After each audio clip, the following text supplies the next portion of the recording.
Good afternoon, ladies and gentlemen. Welcome to the Long Hill Report. This is your host, Richie Morchoe, with Gus Steeves. Hello all. Again. How are you today? And we are going to set up Gus because he went to a protest. I don't know if it was exactly a protest or a confrontation. I'll let him characterize it, at the office of one of our congressional delegation. Mm-hmm. I'm not sure if he represents Charlton, but he does represent Southbridge. Yeah, he probably also represents Charlton then. Gus, you want to talk about the meeting with, or non-meeting, with Representative Richie Neal? Well, we went to Springfield, his office in the federal building there. And unfortunately, he wasn't there. Some of his aides were there. There were maybe 25 or so people who were there. I certainly wish there had been more, given the gravity of the situation. And that's specifically that we were all there talking about wanting a ceasefire in the war in Israel. And of course, that has drawn a lot of flack from pro-Israeli supporters. There was no flack while we were there, which is good. There was no confrontation with anybody there. That was good. And it was an interesting mix of people because, although relatively small group, there were both people who, I mean, I didn't ask them, but by appearance they were obviously Muslim because they had the hijab on, and there were a couple of people there who were obviously Jewish. They specifically said that they were. So what we're seeing, I think, with the opposition to the war in Gaza is, to some degree, a reaching across the aisle between what I would say are the saner Jews and the saner Muslims, and a lot of people who are neither in our society. And because of the fact that I think we recognize, or are coming to recognize, the necessity of ending this constant drumbeat of wars that seem to pop up all over the place. You know, we get out of Afghanistan, we end up in Ukraine. We're sliding our way out of Ukraine. Now we end up in Israel. Who are we going to go to next? And how many of these games are we going to play before somebody rolls snake eyes and ends up having the big one? That's what worries me. This is, of course, the nuclear aspect of this. That somebody could do something really stupid. Oh yeah, totally. We have 2 carrier groups. At least there may be a third. At least, you know. Yeah. It sounds.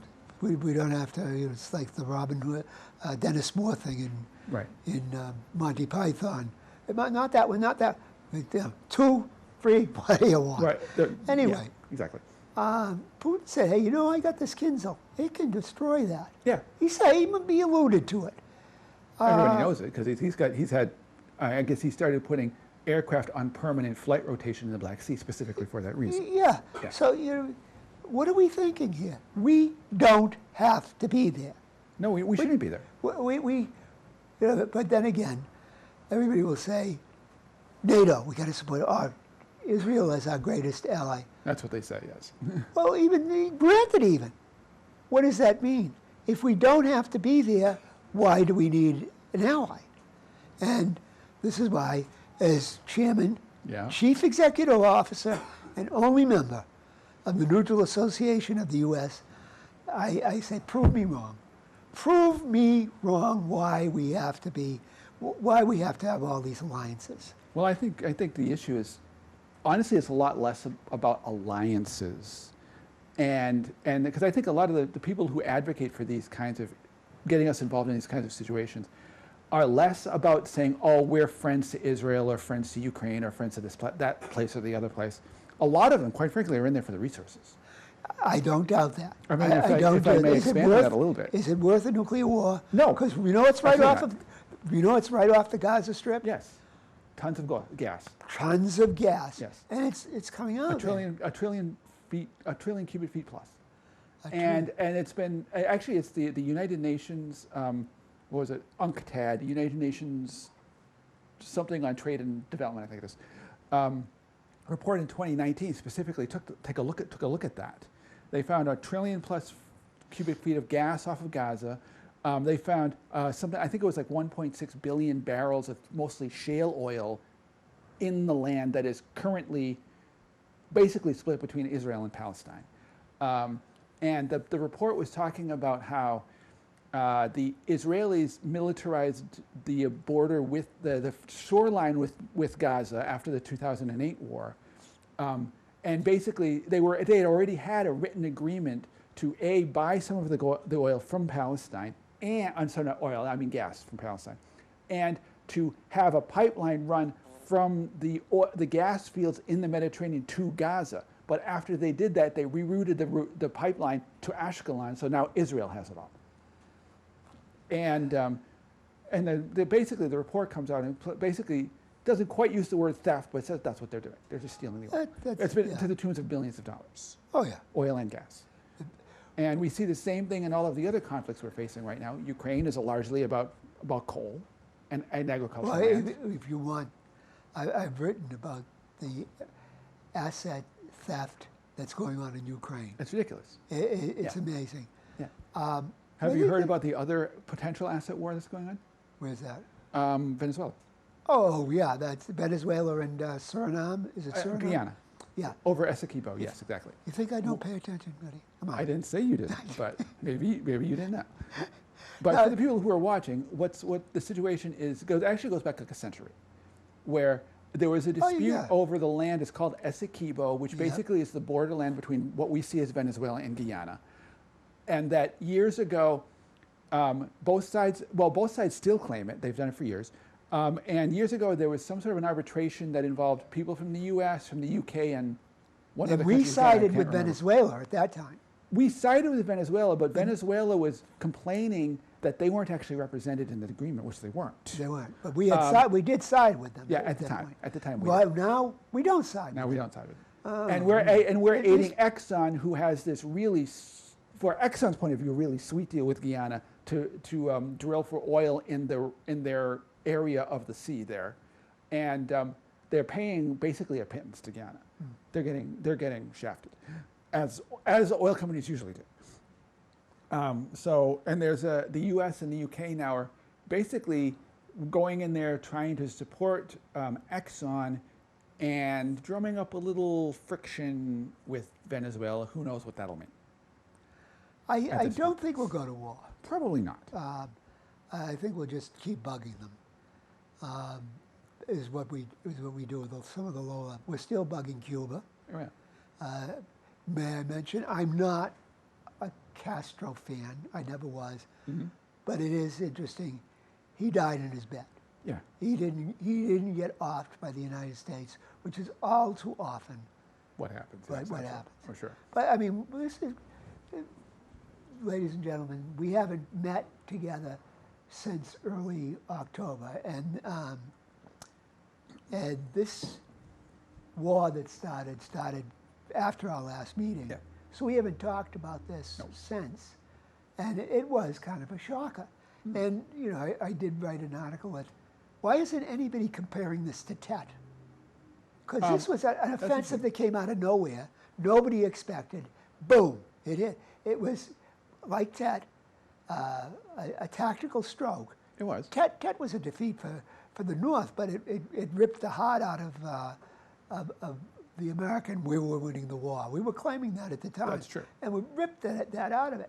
Now this over the border of the gliders and everything caught them completely by surprise. And I was wondering why nobody. Our great historians, where were they? Asleep like the Israelis were at this, asleep like our army was in Tet. And wake the hell up. What do you think? Nobody's nobody's looking at you, nobody's watching you? Well, I think I have to wonder how much somebody actually knew and didn't say anything. That is possible. On the flip side, I think that really what we see from a military point of view, that was kind of Hamas's one shot. They had to make a big stink knowing that they were going to get massacred.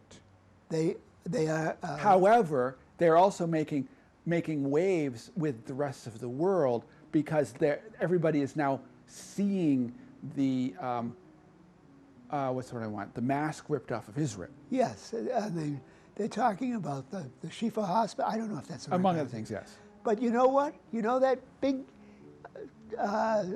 subterranean thing? Israel built that yeah, I know. in 1983. I saw that. And they're saying, we know there's something under the asphalt. Well, yeah, we put it there. If you didn't, yeah, you built it. Oh, did we build it? No, they're not saying that.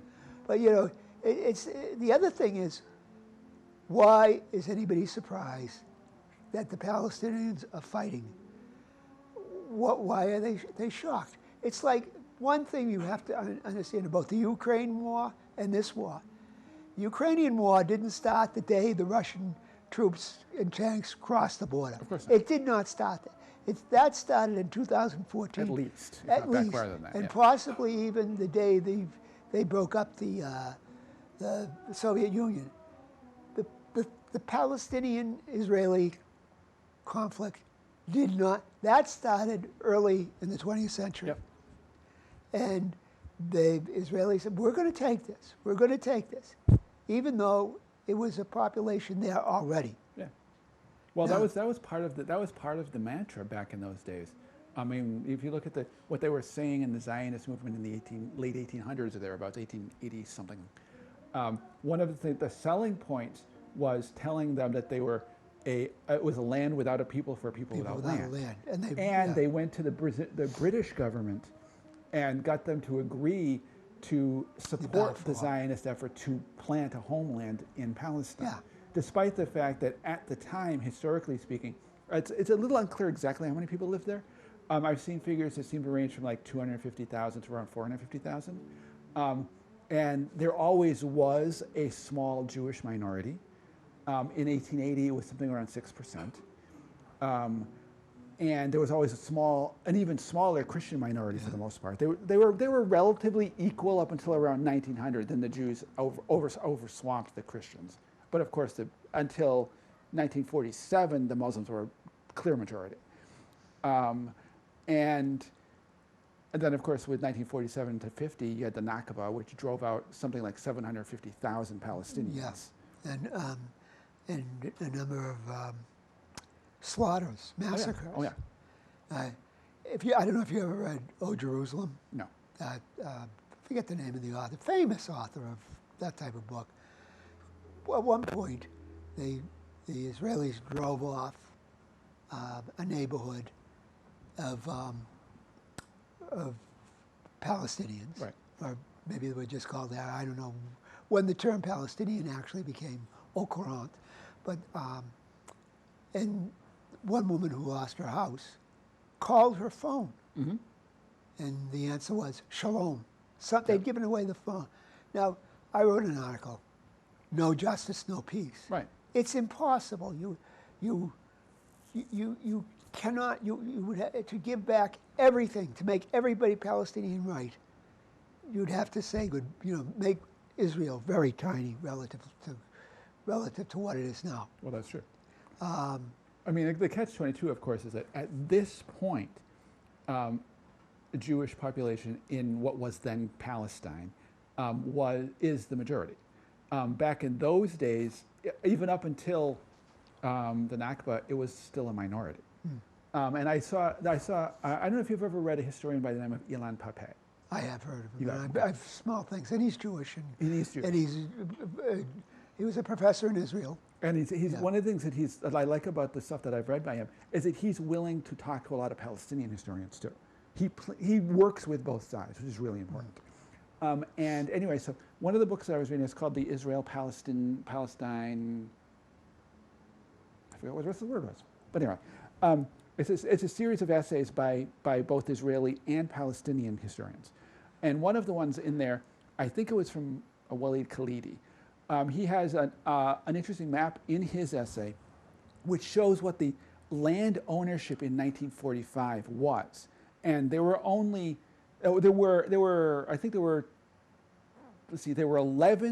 districts in Palestine, and what was then Mandate Palestine, that were majority Arab controlled. There were like 4 that were relatively equal, and there were none that were majority Zionist controlled. So it was a war of conquest. Yeah. One cannot go against say that's not true. It isn't. And except the problem is that when you say that, the apologists will jump all over you. Yes. When it's blatantly, it's a colonial war. Yeah. And it's interesting that several of the other essays in there talk about what variant forms of colonialism they used over time, and it changed, depending on what they were doing and what time frame, what their population was, various other things. And I think part of the problem is that right now what we're seeing is we have so much propaganda surrounding this conflict because it comes back to the fact that Americans, by and large, don't know history. And especially, we don't know history of other parts of the world. Which,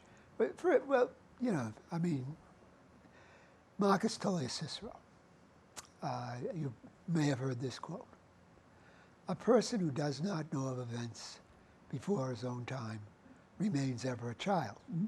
Now, it's one thing to say very few people know history. When Cicero said that, history was Greece and Rome and whatever Greece and Rome wrote about. Their knowledge of the Persians was from Herodotus and from Xenophon. And it was ignorant. What? It was ignorant.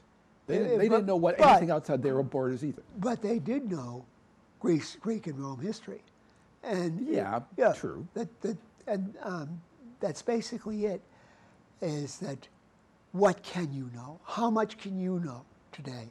It's just so much history. Well, that's true, but I think one advantage we have today is that with the internet, we have access to far more historical background than we ever have had, if we use it properly. My son probably knows as much history, more history, than any mechanical engineer he knows. Mm-hmm. That's not what I know because I'm a history sure. a history nerd.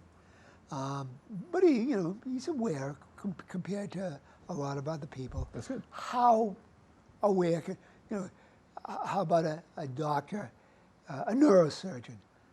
If I'm going to have a neurosurgeon, I do not want him reading Herodotus. It's irrelevant. Yeah. I mean, I have no but problem. But he votes too. Sure. And that's a big problem. I mean, nobody can possibly know all of it by definition. But I think we can do a much better job. What is the critical part? What is the critical? Well, I was going to say, I think we can do a much better job of giving people a broad spectrum understanding of the patterns of history. Again, I'm going to bring up, who is the we giving that? Is it you and me? Is it maybe you and? No, there's not enough. The problem is we don't even have that discussion in our society. I understand that, but we have to talk about it, figure out what we need to do with it first. Well, we need the truth. That's the most important thing is the truth. Now, news, even the best news, other than when I write it, is propaganda. All news is propaganda. Write it down. True. And that's a big problem. That doesn't mean some propaganda isn't truth, but a hell of a lot of it isn't. Well, I think ironically, I think the best propaganda has a kernel of truth to it. The problem is the people who are spinning at the propaganda will take whatever that kernel of truth is and slather a whole load of nonsense around it to skew it to mean what they want it to mean, not what actually happened. Okay, name somebody who really skews that really bad. Name an example. It happens all the time. Name one example. Well, I mean, look at our mainstream media. Fox does it in one way, MSNBC does it in another way. They're often using the same facts or factoids, but they're spinning it whichever way they see as important. Ironically, if you look at the way our media does it, they create this fake dichotomy of conservative here, liberal here, but their underlying issues are basically the same. And when you see it, especially when it comes to wars, they're really both in bed with the war industry. That is, of course, true. Sometimes the more conservative side of it would rather have a war with China. The more quote-unquote, and I put quotes on both of them, the quote-unquote liberal side of it would rather have a war with Russia. But it seems, I'm not sure exactly what they want. Well, but the underlying issue is that they still want wars. They aren't willing to step back and say, what are we doing? Why are we doing this? How are we undermining our own country's stability and the needs that the people of the United States need to get done by funding all of this stupidity overseas. Which I want to thank Gus for what he just did. He made completely the case of the Neutralist Association of the U.S., of which I'm the only member, Chief Executive Officer, and President, and whatever title you want to give me. Thank you, Gus. Good job, Gus. Good job. Thank you. Well, I don't think it's so much an issue about complete neutrality as it is we need to have a foreign policy that's just sane. Well, that's complete neutrality, and I'll argue that. I'm sorry, I will argue that. Maybe it is complete neutrality. Well, tell me how it isn't. I said prove me wrong earlier. I didn't prove you wrong. What? I said I didn't prove you wrong. That's I'm not the saying point. I'm not trying to. I'm just pointing out that why wouldn't we want a completely neutral policy? We probably should. I'm not disagreeing with it. I'm just saying I don't know if that's necessarily. I don't know if necessarily complete neutrality and those two are definitely not contradictory. I don't know if they necessarily are completely overlapping either.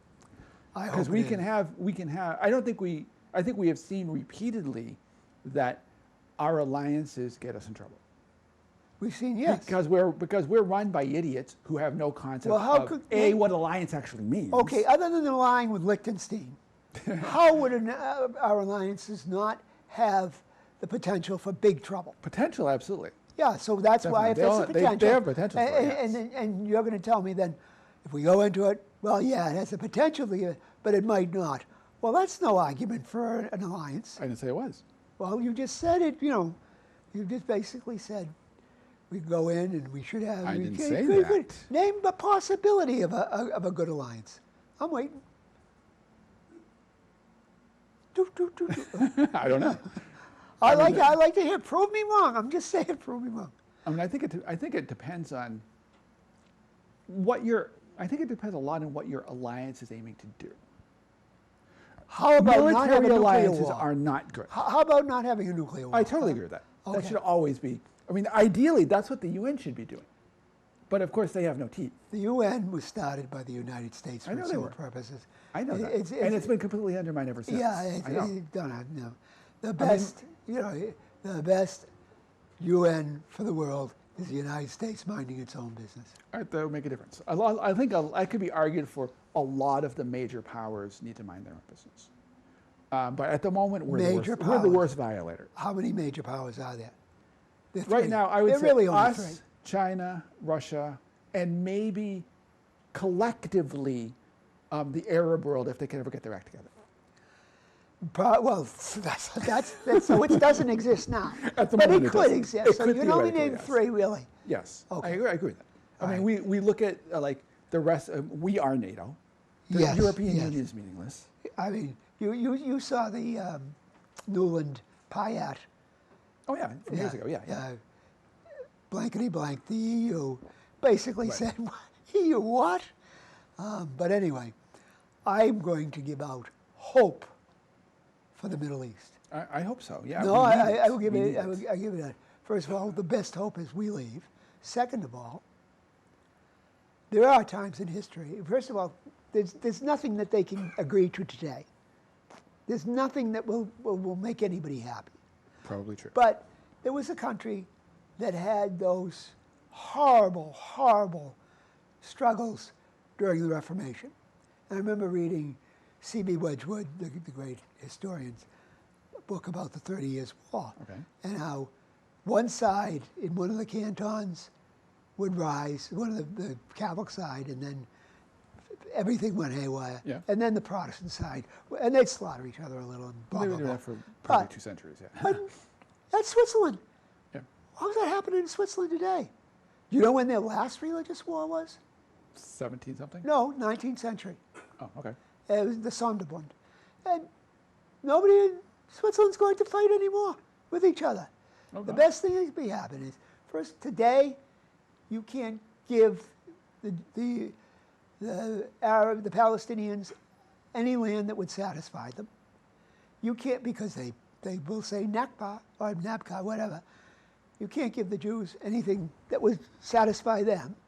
But you can get to a point where they agree to disagree. I think, and it might be 100 years from now. Maybe. I think we do need to get to a point of agree to disagree. I agree with that.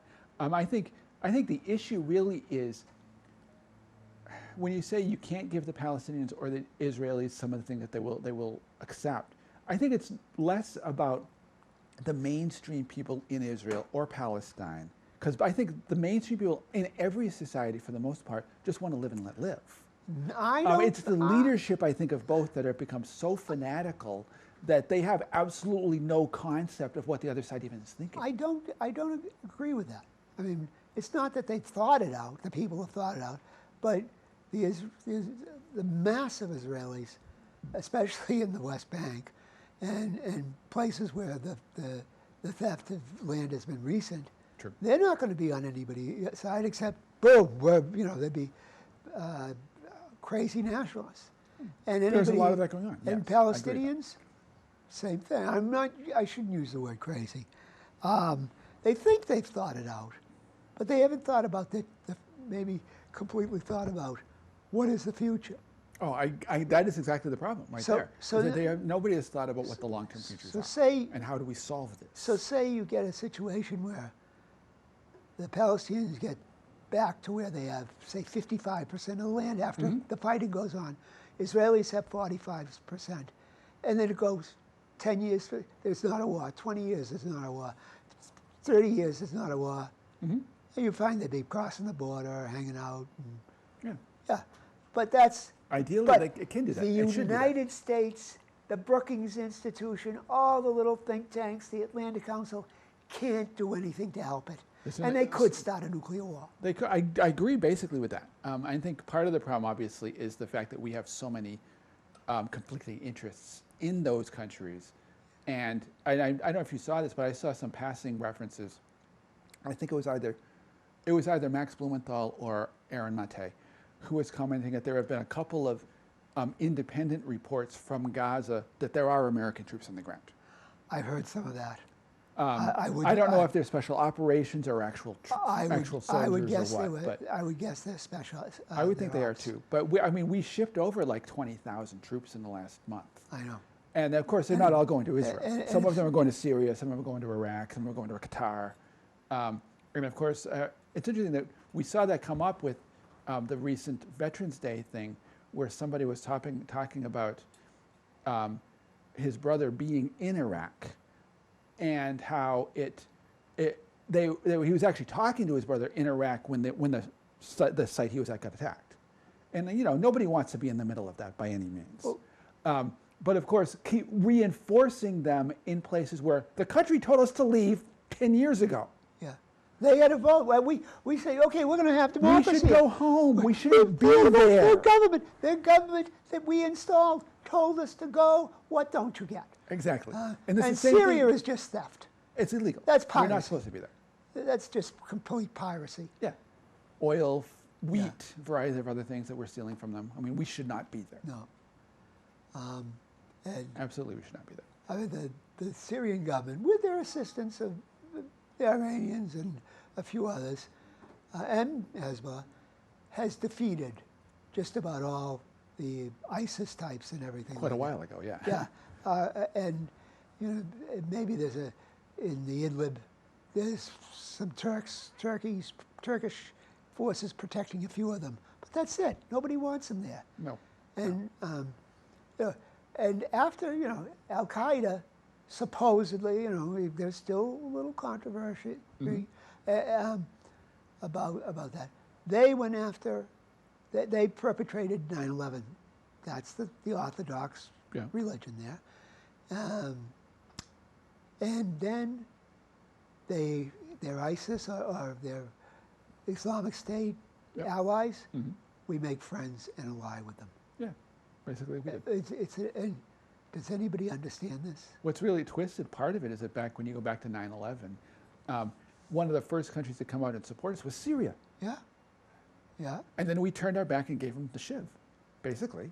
Essentially. And I think that's part of the problem, is that we are run by people who are so short-sighted, who do not understand history, who are so greedy for whether it be oil or fuels of various kinds or whatever else, minerals. A lot of these countries they're being looted. But that's standard operating procedure for colonialism. I disagree that we're being run by people who don't know history.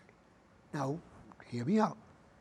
They say they don't know the other side of history. No, they know, probably know history. I'm not saying Blinken does. I'm not saying Blinken calls the shots. Mm-hmm. But the people who, the forces, the correlation of forces probably do know history, but they know what they want. That's true. I agree with that. And so, say they don't know history. It looks like they don't know history. But they know what they know. They know what they want. I agree with that. They don't know. They don't know the full spectrum of history, or they know. And the worst, they don't care about the other side's interpretation. Do we of know history. the full spectrum? Of course not. Speak for yourself. Nobody does.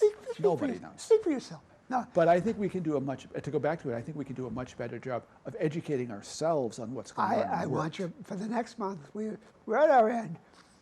For next month, Gus will come up with this full program of how we are to educate people. I have to thank Gus. That'd be good. I have to thank Gus for being here with the Long Hill Report. This has been your host, Richard Morchoe. Thank you very much. Have a good night. Hope we're still here in December.